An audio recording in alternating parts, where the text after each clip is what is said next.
Lawler helps eliminate. Okay. Bullshit. Perfect. Yeah, bullshit for sure. Now, here's what I would like to see though. Perfect. Is in wrestling video games, if you can maybe, now it can't be blatant, but if you can somehow get a code as you're getting tossed out and hit a sequence of buttons quickly, then if you're eliminated from the Rumble, if you can still reach in and grab somebody and pull them out for the video game, I think that'd be a fun little thing. I'm not saying all the time, but I think it would be. It can't be computer players. It has to be actual. Or if it is computer players, you got to do a sequence to be able to fight off of it. But I think it would be kind of a fun thing because if I throw you out of the Rumble or you throw me out of the Rumble and you're still fighting and I'm still out there in the ring, instead of just CGI my ass back there, I'll be like, no, fuck you, Simon. I reach back in, grab you, and pull you out. Don't change my controls. I'm changing the controls. Don't add bullshit. THQ. Oh, they don't do it no more. No, 2K. 2K. Let's do it. 20. Get on it. But, next. Oh, go ahead. Sorry. We were talking about the video games. Yeah. You need. I think there's one thing, and they need to put a count on you, but you should be able to roll out of the ring. Yeah, that'd be kind of cool too. That happens all the time. Yeah. Would love that. You can put a count on it because, in all honesty, you can throw. It's so easy to beat someone and throw them back in the ring. Granted, you will have the dicks that will just keep going out, but still, yeah, I'm okay with that. Or maybe have like the manager interfere or distractions. Have like a limit, like 2 or 3 rollouts per. Okay, yeah, like that, yeah. We talking about Rumble 93. I know. It's you know what? At this point, you guys know what we're doing. I'm getting Rumble fever. Let me go get the controls. Exactly. Let's do this. You guys know what to expect at this point if you're watching the show. You know we like to get sidetracked, so especially when it comes to Rumble. So this might be a 3-parter. This may be a 3-parter. We haven't done that yet, but stay tuned. Up next, we got Skinner. Hey, we gotta make 3 videos for WWE. Really work their ass off to get them all going. Exactly. Got to really do something there. Well, we haven't been putting the stuff up. We haven't got any replies back from anybody to tell us how to not get our shit yanked. So honestly, we've just been kind of laying low on the video front. So we've been kissing their ass. Exactly. So yeah, Skinner comes out. I always like when people who will clearly never ever win a Rumble are in there, and they always make it like, this could be his year. And well, he did get us up an IC title match 2 years ago, so who knows? Maybe Skinner could pull off the upset here. He doesn't. Up next, Coco Beware. We mentioned him. He's during his high energy gimmick with Owen Hart. When he's running out to the ring, I said, "It's Big E." Like, no, never mind. He's wearing Big E's pants at least. He kept. I know they're supposed to be baggy, but like with Owen Hart, it looked right. Like it was just like he had to. This is just like these aren't even his short. Like he literally got this off like some fat fuck back there, and he's like, God damn, dude. He's Mabel's like, here, take my. Yeah, exactly. And the whole time they're fighting. He's just, he does the Max Moon mask thing, but with his pants. The whole time just jacking his pants up. It was embarrassing. So anyway, Coco Beware, which I think this is actually his last, him and Skinner both, this is their last appearance. That's a shame. I've been missing a lot of these last appearances, but fuck it. Up next, Samu comes out. There's so many last appearances. Yeah, I don't say not a whole lot of people. That goes back to our discussion we had. Yeah, exactly. Before, this is definitely a weird transitional period. And you feel like there's a lot of filler in this match too. Why you got your Tenrus and we'll talk about Carlos Colon later, but you get a lot of just kind of like extras, and I kind of feel like that's Royal Rumble par for the course. Well, at this point though, it wasn't, because I mean you got to remember 92 and back, we haven't had so many filler guys. Yeah. Okay. In fact, I don't know the full list, but there was actually a handful of guys that was supposed to be in the Rumble that wasn't. Hacksaw Jim Duggan, Kamala. Oh man. I don't know. There's a handful of other guys that was supposed to be in it that just didn't make it for whatever reason. So anyway, so that's that. Samu comes out. He does all right, I guess. The Berserker thrown into the ring. Yeah. Does him or Fonzie, one of them gets like hit first and then tossed in the ring? Just like, and Heenan's like, they like it. Like, this is what they do. So, yeah, Samu comes in. Berserker comes out. Another guy. I like the Berserker. I'm a fan of Berserker. We mentioned that last year. Husk. They also mentioned again that his specialty is throwing people out of the ring, which he eliminates. Gets one guy. He gets. Who did he throw out? I want to know. He threw out Virgil. Thank you. Berserker, you earned it, buddy. You fucking earned it. We do a Hall of Fame on this show. I'll make sure you get in. Don't worry about that. Just for that one feat right there. Anyway, so yeah, he comes in. He does look. He has a presence as far as like. He's a big guy, and everybody else just looks kind of dwarfed by him, but he does really nothing with it. It's almost like my argument with Undertaker from last year, where it just seemed like he made no impact, and with the exception of Virgil, he really doesn't do shit. And then speaking of the reason we're here, so after the Lawler perfect debacle and they both go out, Lawler's heading back as the countdown comes down, and then boom, and dude freaks out and does the back, and I love that like Taker just no sells it, almost like he's just on a mission. Well, yeah, and he don't even like turn his head to him or nothing. He's just like, nope, I got people to kill right now. So Taker comes out there. Taker does really good. Ends up getting like 4 fucking eliminations. This is only his third. Yeah. This is by far his shining moment. Absolutely. Yeah. Just goes in, cleans house. Now we always talk about how there's always a okay. I'm just saying, fucking. This Rumble was not a very good precursor to what. What's coming up? The start of Jesus Christ! I had to call it the giant trilogy, and this is the first half of it. What he did in this Rumble is what he should have been. That's what we expected. We finally got the Undertaker that we wanted. And then, okay, go ahead. So he comes out and just cleans house. He gets himself 4 eliminations. In fact, quickly. In quick succession. And in this Rumble, that he has had the I don't know what you call that award, but he's not the Iron Man, but he's the most eliminated guy. The Terminator. We'll call him the Terminator. He's the Terminator. We just coined that. TM that shit. No one owns the rights to that, right? Anyway, so he's the Terminator, the Royal Rumble Terminator, and he eliminates 4 people in this one, and does it awesomely. Tenru's one. Berserker's another one. He's tearing ass through this out. Chokeslams? Chokes. Samu, wasn't it? Headtrigger, yeah. Out of the thing. It wasn't pretty, but... No, but still, yeah, it counts. So, Taker destroys it. Now, at this point, Berserker initially, before he gets eliminated, he throws Backlund through the ropes, and we'll know why here in a second. But he throws him through the ropes and goes up there and put the chair to him, and honestly probably give Backlund a pretty good break because he is going to be the Iron Man. We'll get the all that later, but he's boom out there, and so Berserker goes back in and gets his ass handed to him. Also coming out next, that doesn't even last 24 seconds. 24 seconds. Terry Taylor. Why was he not the Red Rooster? He even wore the red tights for fuck's sake. He did. And I'm like. When he came down the ring, I said, Red Rooster. That's Terry Taylor. And I was like, are you fucking kidding me? How did Vince not just go, fuck it, pal, you're a Red Rooster. I'm sorry, you are the Red Rooster. This is Terry Taylor's last in-ring performance here at the WWF. He would go on to be an interview guy after this and commentator, but he would also just flip-flop between this and WCW quite a bit. Now, I think he did wrestle a little bit WCW when he went back, but not much. At this point, he was pretty much calling it quits. I believe the biggest stooge in wrestling. Yeah, that's what they say. That's what they say. He's a bit of a rat back there. Don't tell him anything that you don't want anybody else to know. And that's the thing. It's like whenever you always hear about people getting screwed with gimmicks, I do I know every wrestler's probably a dick in real life, but I always like to think the best in people. But with Terry Taylor, I'm just no, he probably deserved it. In reality, he just seemed like he's probably a cocky prick. I have not heard too many. People like him. Don't get me wrong. That's why they made him the Rooster. That's exactly. That's exactly it. And I was and the fact that he couldn't even see that and just run with it just shows you, dude, fuck him. Seriously. And I know people do like the guy. Even people who shit on him are just Tony Schiavone and Conrad always making a point to okay, we're just joking. We were actually good friends with him. But it's the fact you have to say that.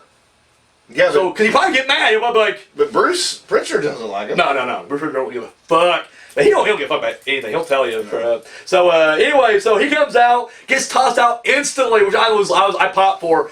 Not even a pop moment, but I still popped. I was like, yes, get his ass out of here. Thank you, man. That's one of those things I always look forward to in Rumbles, even current Rumbles, is the quick elimination. Who's going to be that guy that gets eliminated in 5 seconds? You always have that one guy who goes in and just... You got the Iron Man of the match, and you got the Santino Marella kind of... What would you call it? The Minuteman. Not even that, though. Yeah, Second Man, yeah. What's the opposite of iron? Rubber or something? No, or paper? Yeah, Paper Man. Paper Man, whatever the fuck. Yeah. Who's our Paper Mario this year? There you go. It's fucking Terry Taylor. So, as Taker's cleaning house, let's hear it. Let's do it. We get... people start freaking out, who's that? And we cut to Giant Gonzalez, formerly known as Eliante. A 15-foot fucking... 20 foot, 80 feet, 210 feet. Heenan keeps bumping the number up each time. Another moment that really kind of shows how crappy the commentary was, Monsoon starts getting mad at Heenan. Heenan's who is this guy? And Monsoon's I don't know. Shut up. And I'm just calm down. You're supposed to both be kind of in awe and shock where this guy came from. But Monsoon flips out on Heenan.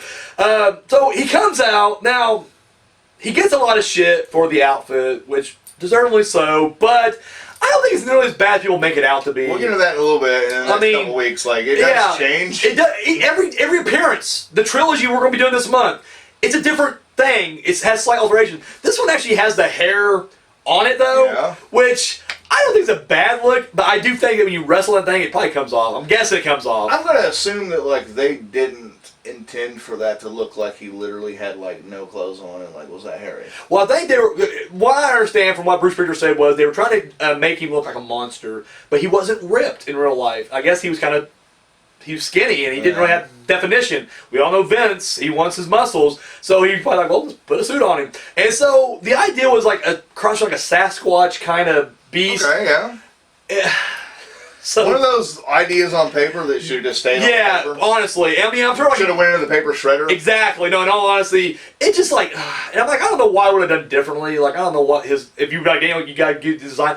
I don't know. Like, he just wore trunks, and the other one it looked okay. Why not do the same? But once again, Vince wants to, I don't know. So, anyways, yeah, he comes out, and he gets this thing where so when he gets in the ring, Taker stops us there. Now Taker looks awesome. Like he keeps looking better. Each pay-per-view do, Taker's looking better. Yeah, so he has the mullet's gone. Yeah, the hair's in his face. It's just darkness looking out there. And so the Giant Gonzalez stands there. And he does this thing.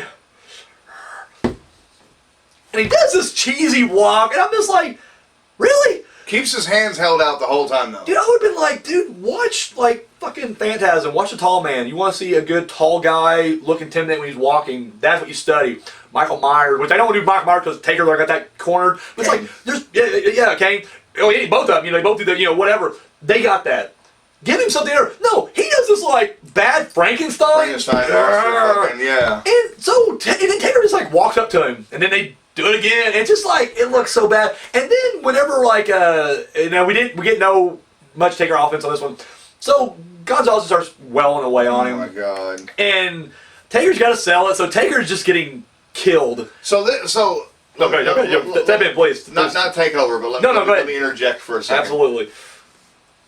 The one thing that could be legitimate about this guy is the fact that if he takes his arm, which is this long, yeah, and probably weighs more than my entire body, down on somebody, yeah, that probably fucking hurts. Oh, I'm sure. Except he's doing these ginger little. Yeah, he's not. He's like, I'm sure his entire life. I would imagine that even like Mark Calloway would say, "Lay it in, brother, lay it in," Hit me with it. And now he's just like. And I feel like the other thing too is I'm sure his whole life he's been fucking sucked. He's a gentle giant. So his whole life he's probably been like, I don't know my own strength, and he's trying his best. Because I mean, from what I understand, he's not good. He's not a good wrestler. I've seen his matches. Believe me, they're not great. He doesn't have the coordination to do certain moves. We'll get to that. What's your favorite El Gigante match? This one. I mean. Probably, honestly, probably the last one we'll be doing. So I don't know, but I feel like I don't want to fault the guy for not wanting to hurt Taker. I mean, clearly he cares, doesn't want to hurt the guy. Same time, it's like you're a wrestler. Like, don't be such a pussy. Like, I'm sure, like you say, Taker's probably just like. But once again, he doesn't speak a lick of English, so I'm sure Taker's like harder, and he's just like, okay, sorry, don't want to hurt you. And he's like harder, and he's like, man, he's getting really mad. Okay, I'm sorry. Don't get hurt. So he was like swatting. So he hits him around and then he knocks him over the ring, and the boos you hear is insane. I think a lot of people was also rooting for Taker in this one. I was rooting for Taker at home, and I was like, what the fuck? At this point, we get our next. He was still rooting for Taker. Still was. Like, even knowing the ending, I was like, maybe this time will be different. He'll stop him before he gets in there. So anyway, at this point, Damien Demento comes out, but they don't even show him come out. Like, literally, it's just like, they're not cutting away from this. They did it twice in this too, but that's one of them. They don't cut away from it. So anyways, Demento's just hanging outside for a minute, and then he starts attacking Backlund. So, and it's just funny because like Damien Demento, his character was supposed to be like kind of like not gonna Undertaker, but he's supposed to be dark too. Fearless, and even he was like, no. And I'm like, dude, you just buried him right there. Like, even though he wasn't gonna go far anyways, that's how you bury a motherfucker right there. Was when he's too scared to rumble in a rumble with two other big guys. Sorry, you're done. Like Taker, it's like, this guy's not even in the rumble. I'll step up to him. I don't give a fuck. And Danny DeVito was like, no, that old man on the sidewalk, I'll beat him up. It's just like, so. It was nice to get Backlund back involved. It was. It really was. I'd forgotten about him. Yeah, no, everybody did. Because even Heaney kept going like, no one's in the rumble, and Monsoon's just like, well, Backlund's still out there, and he's like, where's he at? He's out. And then, because then Monsoon goes, I'm telling you, he's out there. Like, he gets mad again. Like, Monsoon's flying off the handle, and it seems like it's not shtick. It's like him just being old and literally just getting agitated with him. Yeah. So anyway, Gonzalez starts beating up Undertaker around the ring, throws him to the steps. Still doing this thing. Oh, and just like, yeah. dude, stop doing that. Like, goddamn. So, anyways, but Taker, to his credit, sells it like $1 million. And that's the thing. This is another one of these. Like, this is like our excuse for all these matches so far. When it comes to Snuka and Roberts and Kamala, it's like on paper. It's great. Yeah. And so it looks like you finally met his match. Someone who, not even Kamala with like 20 splashes, bad splashes, but splashes nonetheless, could keep Taker down. Like, he kept popping back up. But here's the first time where Taker can't pop back up. Yeah. And so he takes him down. And at this point, he's got an underbite. And he walks away. And Harvey Whippleman is just like, yeah, I'm happy. And I guess we should have mentioned that. That's the reason why this is all going down. Whippleman's getting his revenge because Kamala, his boy, was put in a casket and nailed in her. Sorry, a coffin. It was a coffin, not a casket, and he was nailed into the coffin. So this is his revenge. He said he was gonna get his revenge, and this is how he does it. As a kid, I'll be honest with you, with the debut of him, I didn't know what bad wrestling was. I mean, I know it sounds weird, but I didn't. And so, honestly, well, as a kid, you don't. Exactly. So entertainment. when I was a kid, I saw him as a pseudo threat. But then, it's just as the matches would come, and we'll get to that later, obviously, in the upcoming weeks. Do we have to? I don't want to, but it was just like, All right. I don't know. Even as a kid, I'm just like, this guy isn't tough. Like, he's got some strength, but it's like, he's slow as fuck. He's clumsy as fuck. Like, Taker stays on the outside, he'll be okay. Like, he can just step and, And so, I don't know. He never felt like the threat I think they were wanting to push him to. Now, this is coming from a kid who don't know shit about anything. So, from the Smarky perspective, it's like, goddamn, this guy just fucking sucks. Like, Like, how many more super giants, I'll call them, does wrestling have to bring in before we realize that none of them are worth a shit? No. In fact, that's the thing, is like, with the exception of Big Show and Andre, that's it. And really, Andre was sort of that same style. Watch his early stuff. I know. Yeah. I don't say, when you watch his actual, 70s stuff, perfect. Like, he was actually agile. Like, almost like, not to the extent, but almost like a Bam Bam Bigelow or a Boss Man, where for his size, he's a little bit more agile than you give him credit for. But see, I didn't know that. When I was a kid, he was always just kind of hardly walking. So, and once again, that's who they were pushing. They weren't pushing old Andre, they were pushing crippled Andre almost. Yeah. So, no, you're right. I mean, it's just like, I don't know. It's like, and I get it. Like I said, I mean, the look. I mean, really, Kane and Undertaker and Nash, maybe a couple others, maybe the only 7-ish footers that actually could go. Good move, yeah. Sid, I say Sid. Okay. Yeah. All right. So, like I said, skyscraper. absolutely. So, anyways, this is another situation where it's just like, clearly now Taker's got a new path. He's another way to keep him. That's what they did. They always keep him away from the title. Like, literally, it's like, we got to get him doing something so you're not just going. You got it. Yeah. And so now he's got a new path to go on. So yeah, it is what it is, I guess. But it really does. And it cuts, like I say, it cuts the Rumble in half. But it does almost kill it for me, because even as a kid, I was out of it now. Even though I knew Savage was coming up, I was still just kind of like, I don't know. I love Savage. I was always a Savage fan, but he was never on that level for me personally as Warrior or Hogan. And at this point, I'm really big on Razor Ramon, so I'm already pissed that he lost the world title shot earlier tonight. Taker just got thrown out.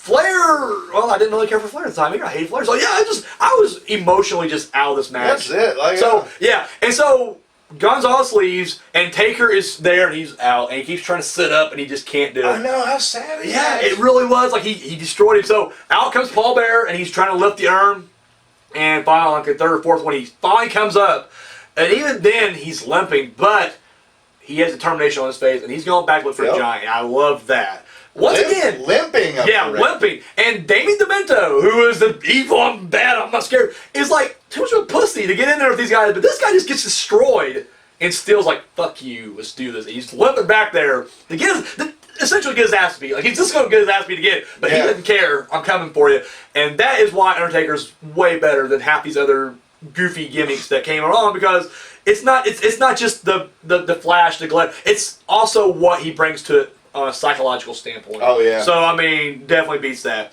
All right, so during all this, also, IRS comes out. Okay, yeah. Does that. So they double team good old Bob Backlund there for a little bit. Yeah. Then we get Tatanka coming out. Tatanka's in the midst of his undefeated streak right now, which I know now no one really counts battle royals, tag matches, or whatever as being part of the undefeated streak. And then when you do get beat by DQ or count out, they're like, well, he's still undefeated. He hadn't been pinned. We keep pushing that, thing back. But Tatanka comes out here. Pretty good pop, too. I was actually kind of surprised by the pop he got. And I forgot how popular he was at one point. But once again, I wasn't on the Tatanka bandwagon that hard at this point. I never really was. But I never saw him as a serious, threat. So he's out there doing his thing. Jerry Sachs comes out next. That's a thing. Out comes Typhoon. Typhoon comes out there and... Friends with him on Facebook. Oh yeah, you mentioned that. We mentioned Tugboat or Tug Job. Yeah. Love Typhoon. Buffoon, I think they called him. Yeah. I think. And he didn't call him Tugboat, and there's like Typhoon or Buffoon or whatever he is. Or whatever, yeah. And then he does the whole last time we saw him run that fast, we went to the free buffet or something like that. Just great. He does awesome. Yeah, let's make fun of fat people. Speaking of fat, we got Fatu coming out. Fatu coming out next. All right. Does this thing. Then we got Earthquake. Now here's an interesting note right here. So Earthquake comes out and instantly attacks Typhoon. Now there was no build up to this. Now you can do the whole every man for himself again, obviously. Yeah. Now here's the thing I will say about this Rumble that has going for it, aside from just kind of, we'll talk about the roster, I guess, overall later, but you had a weird mix of, you had some top guys that we've mentioned before, but then you also had a lot of these under guys that you just knew weren't going to make it. But you also had a really good mix of tag team, and the entire tag team scene, for the most part, was in this Battle Royal. You had the Nasties, Money Incorporated, the Head Shrinkers, Natural Disasters. So, you had a good mix there. And so, there was, and at this point, the Natural Disasters, going back and rewatching pay-per-views and everything, they had an incredible 92. I didn't realize how good their 92 was. They were undefeated on pay-per-view the entire year. And no one talks about it, but it's just like, they did awesome. And not just like fluke victory. They had good, dominating victories. So it's just kind of like, they had a good run, and then they started fighting. And they're even just like, what the hell? And they do the whole, well, it's every man for himself, but then Heenan's like, well, maybe there's some tension behind him or whatever. Well, when it comes to every man for himself, I get it, in a pinch, you may have to attack your partner, but don't immediately attack your partner. Exactly. Me and you will hang out until the end at least, and then go at it. So, anyways, Earthquake dumps Typhoon. Now, here's the thing. They're both gone after this, and not immediately. Like, literally, we got a month or so before they both leave. There's never a resolution to this at all. So we don't even get a blow-off match or nothing. Would it have been a good match? Probably not. But as a fan, I would have loved to have seen something come from this. Well, at least we got the Shark. We got the Shark out of it, and Shockmaster. So, if anything else, now Earthquake would actually, he wouldn't go straight to WCW just yet. He would go to Japan for a little bit, because he actually had a pretty good career over there. He'd come back for a cup of coffee, if you'd like to say it, in '94, but then he'd be gone, and that's when he'd go to WCW. Whereas, what did he do in Japan? He wrestled. He did he did some sumo, I think, but I don't know if they were legit or if they were worked sumo. John Tenta was a legit he was legit, but during this period, I'm not sure if he was still competing actively. Which I thought was a really cool spot. We're getting to that. Yeah. But we get to it in a second, Go ahead. But Typhoon, he's out shortly, and then he would actually debut toward the end of summer, I believe, early fall. It was actually early fall because he goes Fall Brawl as Shockmaster, which we all know, unfortunately, how that goes. So anyways, up next, we got Carlos Colon, which once again, no pop. No one knew who the fuck this guy was. And I'll be honest with you, not until fucking Carlito would come along on the scene years later. And even then, I didn't know who the fuck he was. I never put the Colones together, so I didn't know. Yeah. It wasn't until they induct Carlos into the Hall of Fame. Yep. That was the only time I was like, oh, that's who he is. And then everybody's like, Carlito and Epico. They're like, there it is. And then I guess apparently he has I never looked into it, so you guys can call me an idiot down below or a poser, but he has a huge career in Puerto Rico. Like, he's the guy. Like, he's the Hogan of Puerto Rico, I guess you'd say. It's funny how they give him kind of a vague. Should have been Bruiser Brody. Should have been Bruiser Brody, absolutely.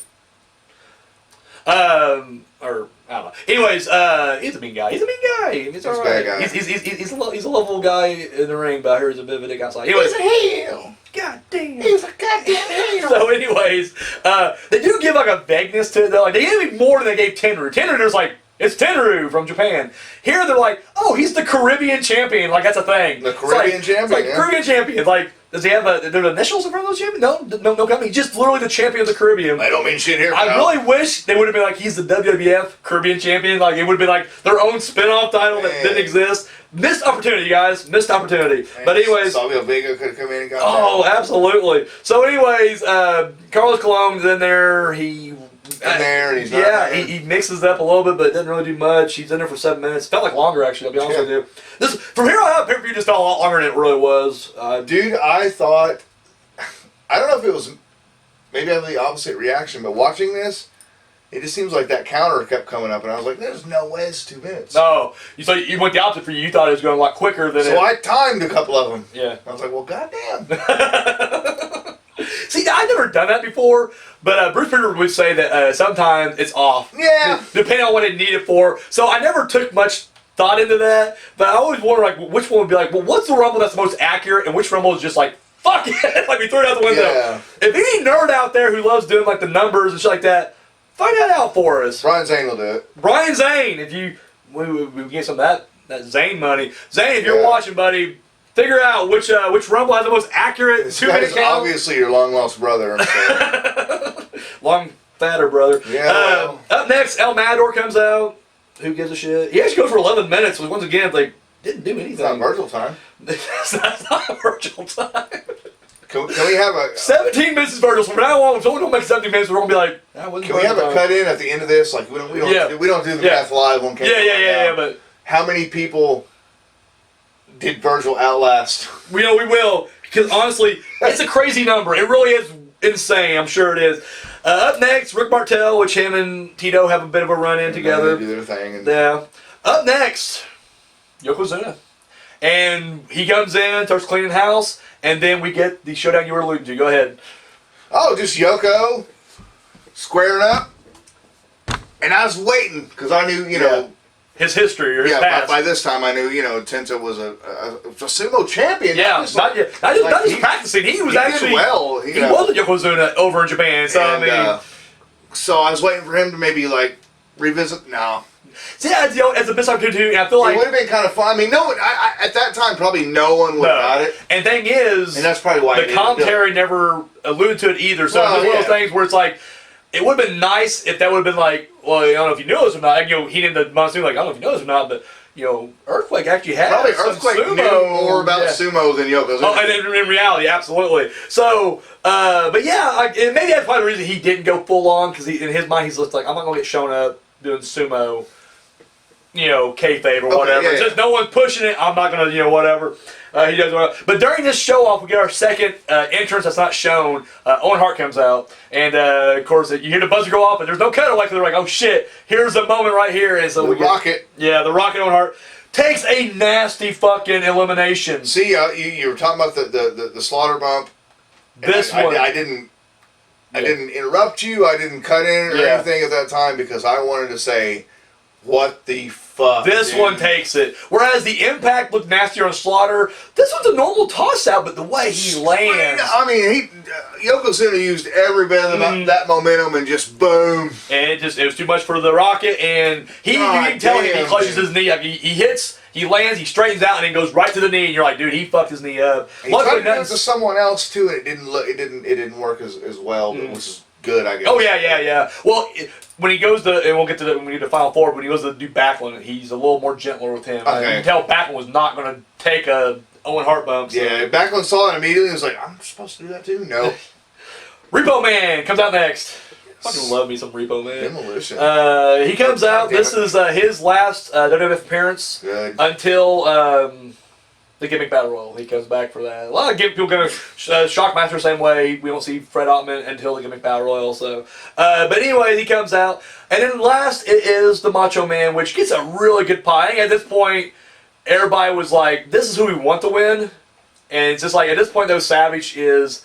He's getting that Lawler treatment where he's more of a commentator than a wrestler anymore. And even though pay-per-view wise, he makes his appearance every pay-per-view. When you're watching week to week, he does. I mean, and the thing is, he knew he still had it, and he hated the fact that he was being shoved behind that desk. Oh yeah. But it was one of those things where they're treating him that way. So it just almost felt like I don't know. The writing was on the wall, unfortunately. I mean, he hung on a little longer than Hogan did, I guess. Yeah. They do a spot where they're trying to dump Yoko, and you get like everybody in there. This is before Hogan gets eliminated, but you get like 7 people on him, and they can't get in. And that's the last time I remember as a kid thinking, like, if they're going to get Yoko out, this is it. And when it doesn't happen, I'm just like, it's not going to happen. Like at that point, because like nobody was teaming up. That's what I thought was crazy. It's like I get like everybody has their feud, but I'm just like, would you not want to go after the biggest guy? Apparently not. Yeah, get this out of the way and then we'll go back to. So literally, so we get down. Now there's a quick thing. Savage goes right after Repo Man, viciously. And I remember why. Oh. They don't mention on commentary, and it was a vague recollection myself. There was a small storyline going 2 weeks before this where Repo Man repoed Macho's hat. Oh, no. Not even joking. He's on commentary, comes by, and he steals the hat, and he runs off with it, and he repossessed it. And Macho's like, I'm getting you to Rumble. And he does. And it was just like, why did he mention that? Like, it was stupid. It was ridiculous little storyline, but it's like, it showed, but you see, he didn't have the hat on. Savage attacks Repo. He goes at like he would after Jake last year. He was just like foot in the throat. I'm like, God damn, Savage. And then when I started thinking about it, I was like, oh yeah, that's why. So don't fuck with the man's hat. Don't fuck with the man's hat. So we get down to the final 4, which is Backlund, Rick Martel, Yokozuna, and Savage. Savage at this point is final just fucking 4. right. What a fucking Rumble. So anyways, we're getting there. Savage does Savage. I love Savage. Rumbles is not his thing, and it's like every time you give him a Rumble, he's always either getting thrown out quickly or just on the ground quite a bit. So he's getting worked over by Zuna, and so you get Backlund and Rick Martel in a weird fucking moment because like Martel goes on top and he shakes it. Is that Martel got eliminated in 9-1, by the way, too? He gets on top rope, and Bulldog shook it, and then clotheslined him out. But anyway, he gets up there, and then like Backlund comes by and just punches him in the stomach, and he goes off. And I'm just like... It's like in 2K, whatever, you're Royal Rumbling, and you get the meter work down, and the guy just does that final punch, and you go out. Same thing. Yeah. Martel's up there, he's like, oh shit, my power's out, and Backlund's like, punch, and just takes him out. Yeah. But dude, the crowd is so behind Backlund at this point. Like at this point, the crowd's cheering, and he runs and he jumps Zuna from behind. And I remember even as a kid going like, I was kind of like happy, but I was like, he ain't gonna win. But I was like, dude, give it your shot. Like if you can get him distracted, maybe Savage can come up behind and do a double dump or something like that. There you go. That's what I was hoping for. But Savage was never getting up. As a kid, like Savage up, and he's just like, I'm dead. I'm sorry. I work part time now. Yeah. So. Backlund and Zuna go at it, and it's pretty academic. Zuna throws him out. Bob Backlund is your new Iron Man champion here. He was in for 1 hour, 1 minute, and 10 seconds. Flair was in for 1 hour and 2 seconds. So beat it by 1 minute and 8 seconds. So and once again, it seems kind of petty, but I'm not taking away from Backlund's performance. I'm sorry. Like when you watch it, for being his age, for being out of wrestling that long, like forget the age differences. Flair is an active competitor, so when you're actively doing it, but it's like Backlund was gone for a long time, and I'm not sure what his indie scene was like, if there even was one. There had to be something, I would assume, but whatever. He comes in here and goes in for 1 hour straight, and you know what? He did good. Like I said, with the exception of the breakout side, but that was A, for a story, it was, and B, he's 43 years old. Give him a bit of a break. You know what? Kudos, and I gotta say, honestly, I still prefer Flair's performance better, but Backlund's a strong 2 for me right now. I mean, overall at this point, he's a strong 2. So we come down to Savage and Yokozuna. Savage hope spot comes back a little bit, but then Yokozuna squashes him. Savage let you go in with this. Yeah, Savage comes back again, knocks him off his feet, and then does the flying elbow drop, and then he goes to cover him, goes for a pinfall, and then Yokozuna just throws him from the ground up over the top rope. Cool spot, but... It's like, why would Savage do that? Kayfabe wise, why would you pin him? It's like, is that his first rodeo? Like, Savage has been in a Rumble. Well, he's been in every Rumble. He's been in every Rumble since the beginning. So it's every Rumble. Every Rumble. So he knows the rules at this point. But he threw himself out last year. This year he goes for a pin. He's an idiot. Like, at this point, you just got to say, like, kayfabe or real. It's like, dude, just, you don't care. Clearly, you don't care. Clearly, you're like, you're up behind a commentating desk. Fuck it. I don't even care anymore. It made 0 sense. You can't have a commentator champion. No. And so Zuna wins. I'll say this: it was the right call. I'm fine with it. I also like the fact that a huge guy won the Rumble, because that's the thing that they always play up in Battle. And that's why Andre is always awesome at Battle Royals. They always play the fact that, the Battle Royals and Rumbles should favor the bigger guys. But when you look at statistically, not too many big guys will win it. So the fact that you get a super heavyweight winning it, I think that the closest you can get, I guess, maybe Big John Studd in '89, but that went nowhere, so it don't really matter. Yeah. So it's just been Hogan and Flair since then. So I'm, Yokozuna wins, I'm down for that. How he wins, a little ridiculous. And honestly, it just seemed a little lackluster overall. I don't know. To me, it didn't seem like you had the best of a bad bunch, I guess. At this point, it's switching over. Hart's your champion, which at this point I mentioned in previous, installments of the show, I wasn't buying Hart as a world champion at this point. I really wasn't. Even then, like now, it's clear like Razor Ramon would never even win that world title at all. As a kid, I was like, well, yeah, because Ramon's bigger, he's stronger, and dude, Hart sucks. Like he's barely wins. Like all his matches usually just him getting beat up and then making a comeback at the end. That's his match. That's a Hart match right there. And so, from a kid's perspective, I don't want to be. I'm not being a dick. Like I respect him and everything. But as a kid, it's like I didn't care. So like when a kid who's 8 years old at this point, 9 I think, I don't know, no matter 8. When I'm thinking that clearly Razor Ramon's gonna walk out like in a squash match almost against Hart. I'm sorry, you're not doing your job as promoting your world champion as the top guy. Like you're just not, like, at all. I never thought for a second Hogan's gonna get squashed in a match. Even fought Taker, I was like, he ain't gonna be a squash match. He's in trouble, but he's gonna get squashed. I never thought champions would get squashed until Hart became champion. I was like, well, shit, he might get title now. Like, fuck. Razor Ramon's gonna beat him. Taker can beat him. Yep. Giant Gonzalez. All these motherfuckers can show up as beating and take title. So it wasn't until I mentioned before '94 when I started taking Hart a little bit more seriously, and we're on the road to that. The '93 is definitely the year where it starts building up.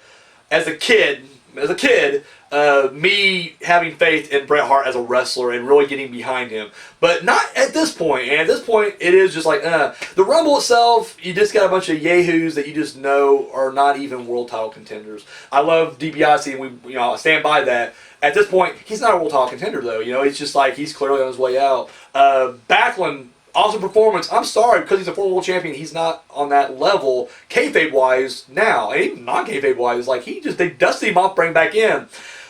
The ones I mentioned before that were considered the favorites are really the only ones that was legit contenders. And once again, when you throw out over half of them in the very beginning, it's like you left with Savage and Zuna, and it's just kind of like, ugh. So like Yokozuna won a Rumble, but he didn't really win a Rumble. He just beat up a bunch of jobbers, like literally. This Royal Rumble was far superior than 1992 Royal Rumble. Go ahead. A lot more action, a lot more going on. We're seeing a new no pun intended, a new generation being ushered in.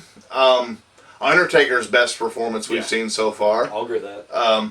Awesome Yokozuna win. The finish was shit. I mean, I didn't really want to talk about it, but yeah, it was stupid. A better Royal Rumble. I mean, it was more action-packed. I think there was a lot more going on. And there was a lot of story going on. Even if it didn't need to be going on. I feel like they tried to add story to it. I think that's the problem. The 92 Rumble was kind of the end of, like, the dinosaur era. Yeah, I'll agree with that, It definitely was the end of an old generation, for sure. And it felt that way. This one felt fresh. Okay. To me, even though it's 26 years ago. Still fresh. This one's felt more fresh than the one before. Okay. That's fair. That's fair. But I might say that about I might like every Rumble comes up, you're like, 94, this is the freshest Rumble each time. 94 maybe have a lot more freshness to it than.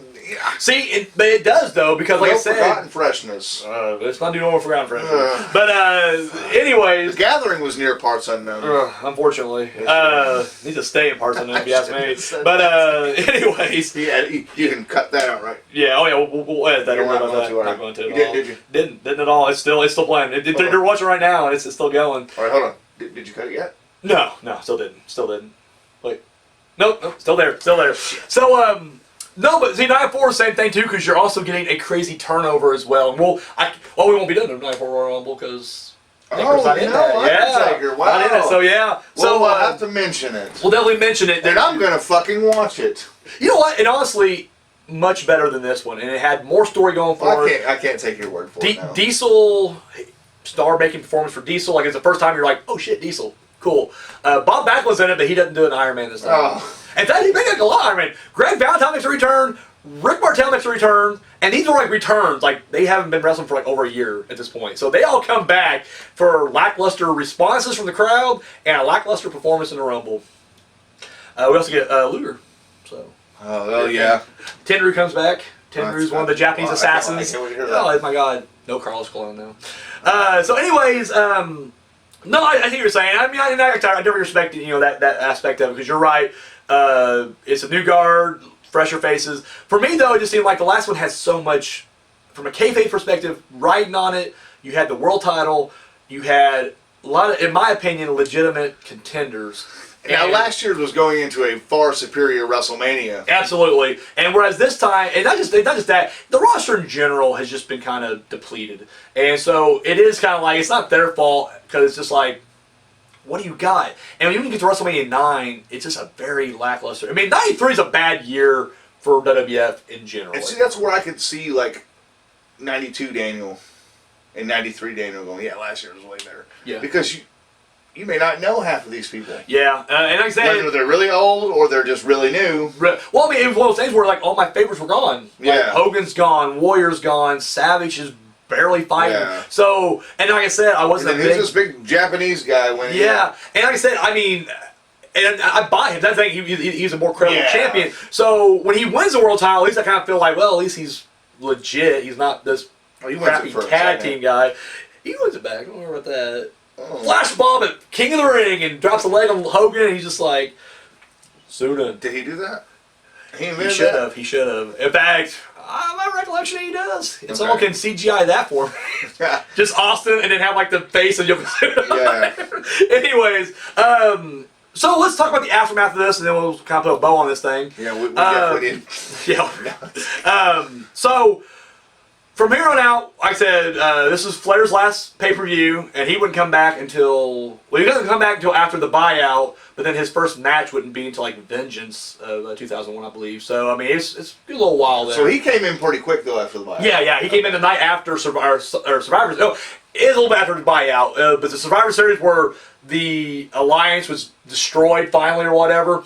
He showed up the next night. He came back in the same year. Yeah, like, he came back the same year. He had those Turner contracts. And like, hey, go ahead and just take some time off. You're good. Yeah. So, anyways, he would lose. That does work for me, brother. Oh, that works for me. That works for me. Just being here, I'm okay with that. Even though Hogan hadn't been seen since like Bash of the Beach 2000. Yep, that's it.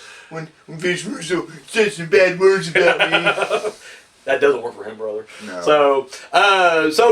So Perfect would defeat Flair, send him packing. However, the feud would pick up between Perfect and Narcissist, because now the feud is between Perfect and Heenan for some reason, and Heenan's not even a manager. He's just now a commentator with tight associations with wrestlers, and Narcissist was like his next guy.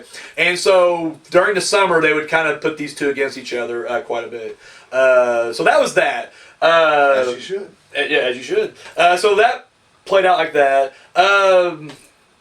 Yokozuna obviously would go on to win the title, only to drop it a few seconds later to Hogan to pick it back up at the next pay-per-view due to some crazy flashbulb shenanigans. Just watch it. It's fun in the worst ways. So Yokozuna does that. Hart would lose the title, but then go on to the King of the Ring, get his thing back there. That's pretty much it. So I guess we're gonna get to the Taker. What's Undertaker's aftermath look like? Well, we're about to get into that. He would join us next week. Yeah. Don't even give a preview. We really don't need to. I mean, you can. No, I mean, in all honesty, his next match, there's really no build-up between Royal Rumble and WrestleMania. Like, this was the build-up, and then just vignettes of like, I'm going to fight you at WrestleMania. I'm going to fight you. Except it's Harvey Whippleman saying it for him. And so, there's going to be a really big, it's going to be a giant funeral. So, that's all I got. Like I said, just overall, I'm not looking forward to this, guys. Help me. The Rumble itself was just kind of, for me, lackluster. I'm going to give it... I'm going 1 star. I really am. I'm not just not huge on it. It really was. It was dreadful to get through. Up until the midway point. Once Taker's out, though, my heart's out of it, and it all becomes just watching. It's like a jobber battle royal. It's like whenever, like, it's a Andre the Giant Battle Royal is what this turns into. It's just like, let's get together a payday. Wow. And they just do it, and then you get one guy who actually matters, and that's Yokozuna. So I'm going 1 star. What are you going to go with? You going to go 3? 3 stars. I'm just down to 2. So Because I'm agreeing with some of the stuff you said, but I'm still sticking with what I said. That's It was fair. still And I mean, and I agree with you on certain things. I think Yokozuna's the right choice, and I don't mind him winning. I do like that we're bringing you guys in, and that's not their fault. I mean, it's not their fault that all the old stars are gone. You got to move forward. I'm just saying they didn't do a lot to build these new guys up at all. Well, and you think like they're bringing a bunch of new faces in right now. And we're gonna get into that in a few months, a couple months, whatever the fuck, I don't know. How Yeah. After Hogan leaves, we're gonna see a desperate grasp Yeah. and an influx of who's the next Hulk Hogan. And see, here's the thing. Going back to what you're just okay, so the Final 4. Now, I'm thinking to myself, if you're like Daniel, okay, we got a new year, we lost a lot of our roster, Yokozuna's winning. Who are you going to put the Final 4 there? I agree having one established guy in there, but would you not have 2 up-and-comers as well? No, we get Rick Martel, who at this point is on his way out. Like, there's no more stories for Rick Martel. In fact, I'm sure this actually is his last We got pay-per-view. nothing else for you, brother. Yeah, until... Did you go to WCW? Yeah, but way later. Like, not even like... He wasn't like the group that went with Hogan and all them, like Boss Man and all them. No, he was like in 97, 98, and actually had the TV title run, but he injured himself and then he had to retire. So yeah, like... So you got to say he was there during the good years. Yeah, and actually had something to show for it, and then unfortunately was cut short. He had a really good match with he had a good match with Booker T, actually, and they was feuding over the TV title. Okay. And it was actually pretty good. It was good TV then. So you got Rick Martel, Savage, Bob Backlund, and Yokozuna, and it's your Final 4. I'm thinking to myself, okay, so you're pushing Zuna, obviously, and you want to have him go over somebody who's established. So he goes through, I guess, but I mean, you obviously go Savage. But it's like, you have Backlund, who is, you're not playing, and they clearly aren't pushing him because his mega push, when he gets his title run, doesn't happen until 94. His remainder of 93 is a joke. He doesn't do shit at all. And then at the next Rumble, he doesn't do shit. So it's like, they weren't even planning on doing anything with him except for sticking to Flair. So that's the only reason he's there. Why not put Owen Hart in the Final 4? Why not put, I mean, not that he would, but like Max Moon, Damien Demento, the guys that you are clearly high on that's like, the next generation, pal. No, let's just put Rick Martel in there who we aren't going to do shit with anyways. It was just kind of like, I don't know. It's those reasons alone, and like, as a fan today, going back and rewatching, like, I have a fun watching like these old Royal Rumbles because it's like, I look at all these guys. Like, Brian Knobbs didn't deserve being in the Final 4, but he was, and I was okay with that. It was like, it was fun for the time. This is just kind of like, this is just, I'm going through the motions. It was almost a chore to watch the second half of this Royal Rumble. But I agree with what you're saying, and like I said, it averages out to 2 stars, so. All right. I did do the crunching of the numbers. You asked me last week to do that. They pretty much average out, without going to decimal points, Undertaker's yearly careers have averaged out to 2 stars. So he's had just 2-star years throughout. What saved him last time was the Royal Rumble 92. So he had a really good start and then shit match after that. I wonder how he'll do this year. I don't know. He's up to 2 stars, so I mean, he's got 2 stars right now. All right, guys, tune in next week for Wrestle. And how many people did Virgil outdo? Oh yeah, right there. I will take the time to do this one. There it is. Look at all those. God damn, that is ridiculous. I bet a lot of those people talk shit about him too. You know what? That's gonna be a recurring. Every time we do a Rumble, it's gonna be we're gonna do the Virgil. Who 17 minutes. 17 minutes. Virgil. Who did Virgil time? Who got Virgil time? All right, guys. Thank you for watching. Journey through the dark side. Journey to the journey. What? The gurney. Or I'll ride the gurney out of the journey. I would love to give me that gurney right now because I don't want to go any further. All right, I'm Daniel. Simon. Later. Nope. Nope.